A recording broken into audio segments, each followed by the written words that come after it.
और मैं day one से कह रहा हूं मान्यवर, मैं जवाब देने के लिए तैयार हूं। मेरी ड्यूटी है, मैं देश के प्रति जवाबदेह हूं, संसद के प्रति जवाबदेह हूं, विपक्ष के प्रति भी जवाबदेह हूं। मैं आपको जवाब देने के लिए, मुझे बोलने नहीं देते हैं। ये किस प्रकार का लोकतंत्र है मान्यवर? तो अब तो बोलने ही दोगे, अब तो बोलने ही दोगे दादा। मैं पहले की बात कर रहा हूं, पहले की बात कर रहा हूं। और हमारे गोगाई जी कहते हैं मौन तोड़ने के लिए लाया गया। अरे भाई, मौन रखने वाले तो हार गए और वहां बैठ गए। हम तो बोलने वाले हैं, जवाब देने वाले हैं। हम मौन नहीं रखते, मौन आप रखते हैं। हमें कुछ नहीं छुपाना, हमारा कोई आदमी इसमें इन्वॉल्व नहीं है। मैं नाम बोलना नहीं चाहता, गृह मंत्रालय के रिकॉर्ड पर नेताओं के नाम है। सुनना है तो बता दूं, आप खड़े होकर कह दो बताओ तो मैं बता देता हूं। नाम सुनना है।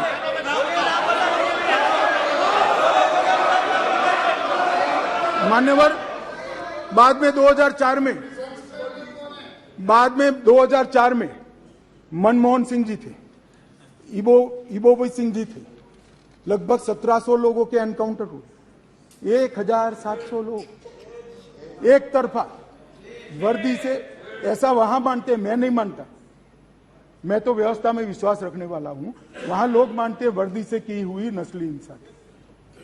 1700 सुप्रीम कोर्ट ने संज्ञान लिया, ढेर सारी एसआईटियां बनी, मगर किसने जवाब दिया? कोई नहीं, एक चर्चा नहीं, ना एमओएस, ना मिनिस्टर।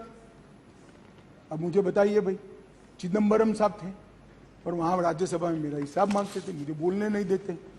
मैं आपके माध्यम से देश की जनता को कहना चाहता हूं, ये परिस्थिति जन्य नस्लीय हिंसा है, इसको राजनीति का मुद्दा नहीं बनाना चाहिए। और मान्यवर, 3, 4, 5 मैं पूरे देश को बताना चाहता हूं, इस देश के प्रधानमंत्री ने रात को 4 बजे भी मुझे फोन किया है और दूसरे दिन 6:30 बजे मुझे फोन से उठाया भी इस देश के प्रधानमंत्री ने। और ये कह रहे हैं मोदी जी ध्यान नहीं रखते। मान्यवर, 3 दिन तक लगातार हमने यहां से काम करने का काम किया। 16 वीडियो कॉन्फ्रेंस करी, 36,000 लोग सिक्योरिटी फोर्सेस सीएपीएफ के वहां पहुंचाए, वायुसेना के विमानों का उपयोग किया, चीफ सेक्रेटरी बदल दिया गया, डीजीपी बदल दिया गया, सुरक्षा एडवाइजर भेज दिया गया, चीफ सेक्रेटरी भारत सरकार ने भेजा, डीजीपी भारत सरकार ने भेजा, सुरक्षा एडवाइजर भारत सरकार। ये सब 4 तारीख की शाम को समाप्त हो गया था। 3 को हिंसा हुई, 4 तारीख को समाप्त हो गया था। और ये कहते हैं 356 क्यों ना लगाया? 356 तब लगती है जब हिंसा के समय राज्य सरकार कोऑपरेट न करे। हमने डीजीपी बदल दिया, उन्होंने भारत सरकार के डीजीपी को स्वीकार कर लिया। हमने चीफ सेक्रेटरी बदल दिया, उन्होंने भारत सरकार के चीफ सेक्रेटरी भेजे हुए चीफ सेक्रेटरी को। मैं यही कह रहा हूं, समझ न हो तो नहीं आएगी भी। सीएम तब बदलना पड़ता है जब कोऑपरेट न करे। ये सीएम कोऑपरेट कर रहा है। डीजीपी, सुरक्षा सलाहकार, ये सबको हमने बदला है। मान्यवर,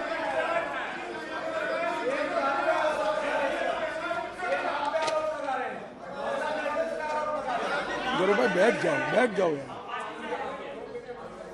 कृपया आप इतनी चिंता करो कि मैं आसाम पर न जाऊं। मान्यवर, यूपीए के शासन में वहां नाकाबंदी की जाती थी, ब्लॉकेड लगाए जाते थे। 1 साल में 139 दिन से 30 दिन तक का ब्लॉकेड रहा, 5 साल तक ब्लॉकेड लगे। और उस वक्त पेट्रोल के दाम 1200 रुपये तक पहुंचे थे। हमने 28 दिन में पूरा काम पूरा कर रेलवे को वहां पहुंचा है और अबाधित रूप से आज सप्लाई वहां पर चालू है और दामों को बढ़ने नहीं, अबाधित रूप से। और इतनी कठिन परिस्थिति थी कि कुकी एरिया में मतई ड्राइवर नहीं जा सकते थे, मतई एरिया में कुकी ड्राइवर नहीं जा सकते। हम आसाम से ट्रक भी लाए, ड्राइवर भी लाए, सेना को भी लगाए और जाकर दामों को हमने कंट्रोल करने का काम किया है। मान्यवर, मैं हिंसा की भी आंकड़े देना चाहता हूं। मैं क्यों कह रहा हूं कि आप राजनीति कर रहे हो, मैं लॉजिक के साथ कह रहा हूं। मान्यवर, अब तक 152 लोग मारे गए, इसमें कोई छुपाने की जरूरत नहीं है। ये सोशल मीडिया के जमाने में छिप भी नहीं सकता है और हमारा स्वभाव भी छिपाने का नहीं है। मान्यवर, 152 लोग मारे गए हैं, इसकी एनालिसिस क्या है?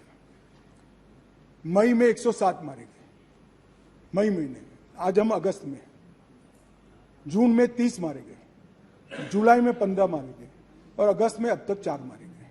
मान्यवर, मई में जो 107 मारे गए उसमें से 68 लोग 3, 4 और 5 में पहले 3 दिन में ही मारे गए। मैं इसके माध्यम से ये कहना चाहता हूं मान्यवर कि हिंसा धीरे धीरे कम हो रही है। हम हिंसा में की आग में तेल डालने का काम न करें, हम तेल न डालें। तेल कैसे डाला जाता है मैं बताता हूं। श्री राहुल गांधी जी यहां से वहां मुलाकात करें, मैं बड़ा स्वागत करता हूं, संवेदना है, मणिपुर की चिंता है। गए एयरपोर्ट पर उतरे, उन्होंने कहा कि भाई हमें चूड़ाचांदपुर जाना है। ठीक है भाई, अगले दिन जाने वाले थे, पहले दिन कहा कोई बात नहीं, चाहिए आप जरूर जाना चाहिए। हमने कहा हेलीकॉप्टर से चले जाइए, कि नहीं मैं रोड से जाऊंगा। पुलिस ने रोकना पड़ा। फिर 3 घंटे तक ऑल इंडिया लाइव कराकर ये नाटक देश को दिखाया और फिर 4 बजे दूसरे दिन हेलीकॉप्टर से चले गए। भाई हेलीकॉप्टर से चले जाते तो क्या आपत्ति थी, हमने सुरक्षा की पूरी व्यवस्था की थी, परंतु इस प्रकार की काम करने के लिए वहां जाना, इसको पॉलिटिक्स कहते हैं गौरव जी। आप वहां जाते हैं तो कोऑपरेट करिए। चूड़ाचांदपुर जाने से कोई नहीं रुक रहा, हम हेलीकॉप्टर से भेज रहे हैं। आप जाना नहीं चाहते, नहीं मैं बाय रोड ही जाऊंगा। चलो बाय रोड जाना है, जनता को दिखाना है, तो फिर दूसरे दिन क्यों गए? दूसरे दिन भी न जाते, दूसरे दिन भी गए तो पहले दिन सत्याग्रह दिखाना था। भाई इस तरह की पॉलिटिक्स ऐसी विषम परिस्थितियों में मत करिए। क्या आप मानते हैं, आप क्या मानते हैं कि सरकार को आप इस तरह से परेशान करेंगे, चाहे वहां की हो या यहां की, पर जनता नहीं जानती है? जनता ये सारा जानती है और पहचानती भी है। इसलिए मैं कह रहा था, अधीर रंजन जी चले गए, मैं पॉलिटिक्स नहीं कर रहे तो मैं बताता रहा पॉलिटिक्स कर रहे। मान्यवर, हमने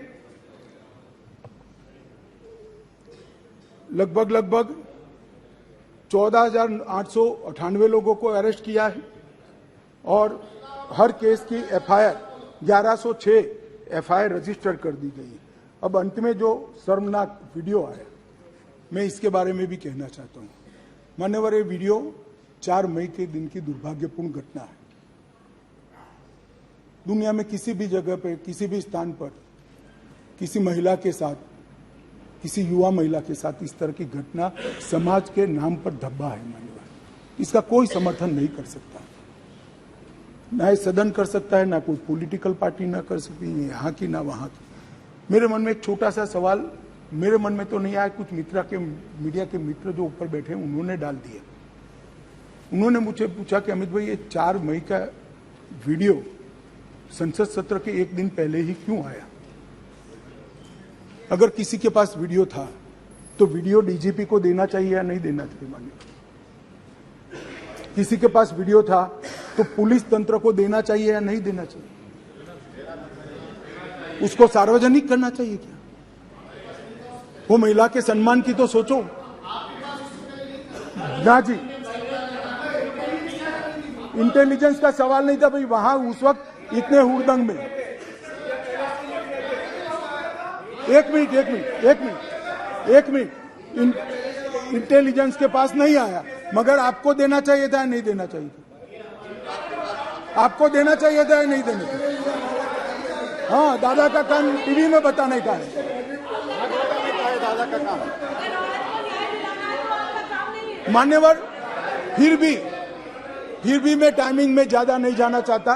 सुनिए ना भाई, मैं टाइमिंग में ज्यादा जाना नहीं चाहता। मान्यवर, वीडियो किसी के पास भी था, मैं इन पर आरोप नहीं कर रहा हूं, किसी के पास भी था। अगर उसने डीजीपी को दे दिया होता तो 5 तारीख को ही पकड़ गए होते, क्योंकि जिस दिन वीडियो दिया उसी दिन वीडियो की कॉपी पर से हमने फेस आइडेंटिफिकेशन सॉफ्टवेयर का उपयोग करते हुए सरकारों के डेटा के साथ मिलान करते हुए 9 के 9 लोगों को अरेस्ट कर दिया और वो आज ट्रायल फेस कर रहे हैं जेल में।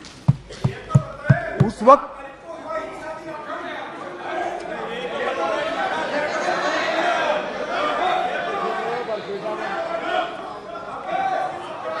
मान्यवर मैं शांति के लिए किए गए प्रयासों को भी सदन के सदस्यों को बताना चाहता हूं।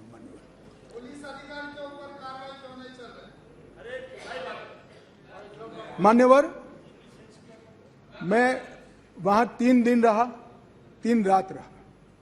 मेरे साथी नित्यानंद जी 23 दिन तक लगातार वहां रहे। एमओएस होम मिनिस्टर पहली बार नहीं कोई गया ही, पहली बार मैं ही गया हूं। अब तक कोई नहीं गया है। इतने सारे दंगे मैंने जो बताए, नस्ली इंसान, कोई नहीं गया है। एमओएस 23 दिन रहा, 3 दिन में रहा। मान्यवर हमने इस सारी की जांच के लिए हाईकोर्ट के सेवानिवृत्त न्यायाधीश का एक कमीशन बना दिया है, जिसमें एक आईपीएस और आईएएस अफसर भी है। मान्यवर अध्यक्ष, राज्यपाल महोदय को अध्यक्ष बनाकर शांति समिति को हमने वहां पर प्रस्तापित किया है।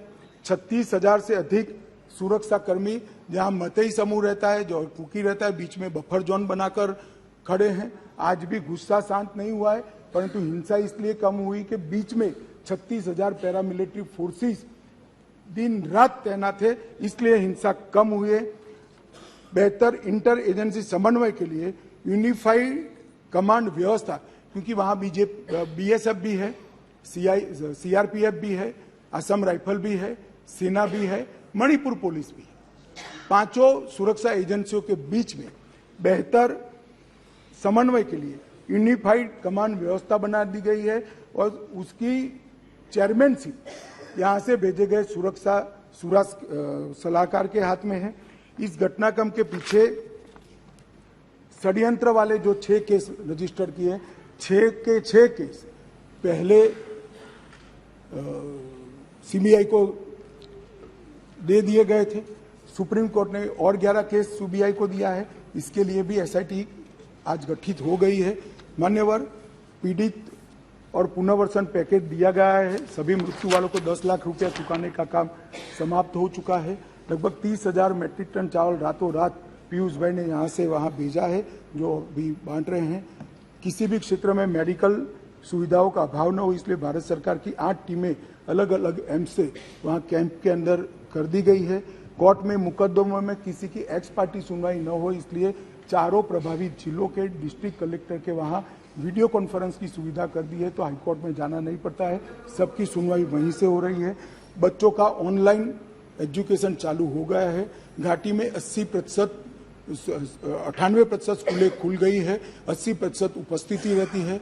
2% स्कूलों में कैंप चल रहे हैं, वो भी अब अस्थायी शेल्टर बनाने की शुरुआत हमने कर दी है।